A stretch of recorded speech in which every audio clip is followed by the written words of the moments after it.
for 2,000 years, back to classical Greece and Rome, the ultimate indignity, the ultimate attack on your basic human rights was to be subordinate to a master, not to be in control of your own activities.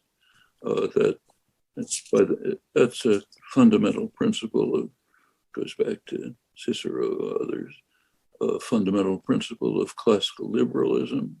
One of the last classical liberals was, in fact, Abraham Lincoln.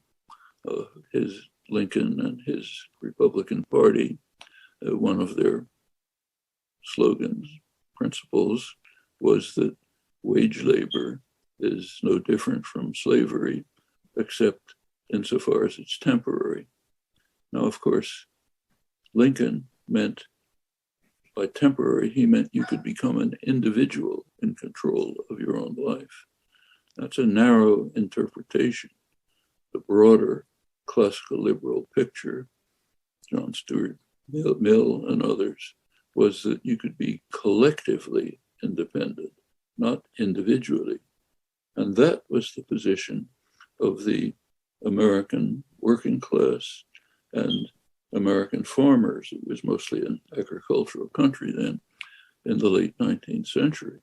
So if you look at the populist movement, not what's meant by populism today, the populist movement was farmers, Texas, Kansas, Oklahoma, who wanted to be free of the control of Northeastern bankers and market managers, run things by themselves collectively.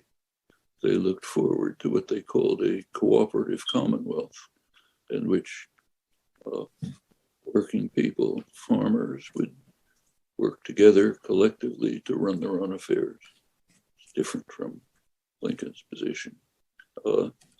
The industrial working class that was developing at the time, Eastern Massachusetts, did form huge labor organizations, Knights of Labor, massive labor organization, basically had the same position.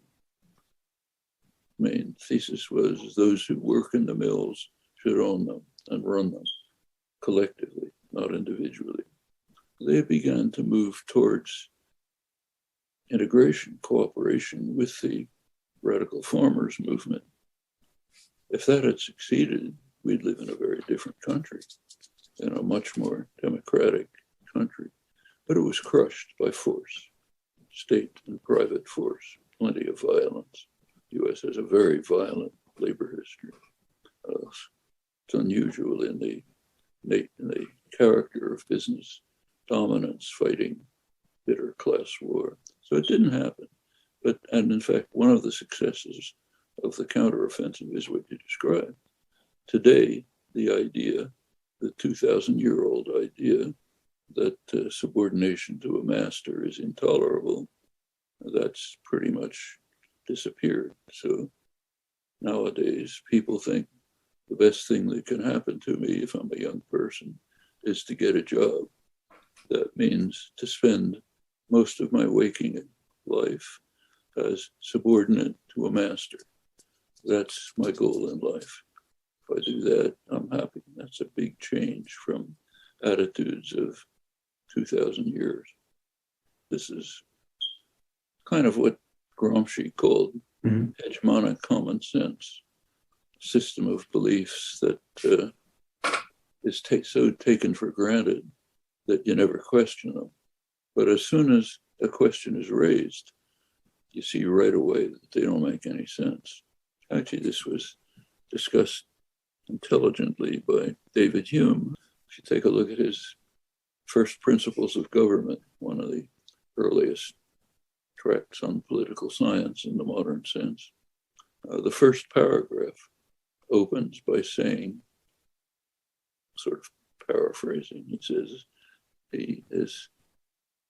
very difficult. It's kind of amazing to him, he said, to see the easiness with which the many are subordinated to the few. Why does this happen? He says, power is in the hands of the general population, but nevertheless, they subordinate themselves willingly to the domination of the few.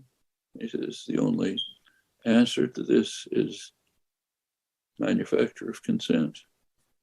But he says if you can impose beliefs which people internalize, they'll subordinate themselves. That's Hume 350 years ago. It's an accurate position, and you can break through it by raising of consciousness. That's done all the time. I mean, take, say, the feminist movement, which is probably the most powerful popular movement that's arisen in the past 50 years or so in terms of its impact on the society. How did it begin back in the 1960s? Small groups of people, mostly young women, talking to each other, saying, look, do we really have to accept the kind of subordination that's imposed everywhere in the society, in particular in the left movements? It began with their questioning of why in the left activist movements, women had to be subordinated. It was quite a serious issue in the 60s, expanded, so on. But it was basically consciousness raising, raising questions that hadn't been asked before. So, for example, if you had asked my grandmother, is she subordinated? She wouldn't even know what you're talking about. It's life, you know. That's like asking, do I breathe? Well, ask my daughters, they wouldn't even talk to you.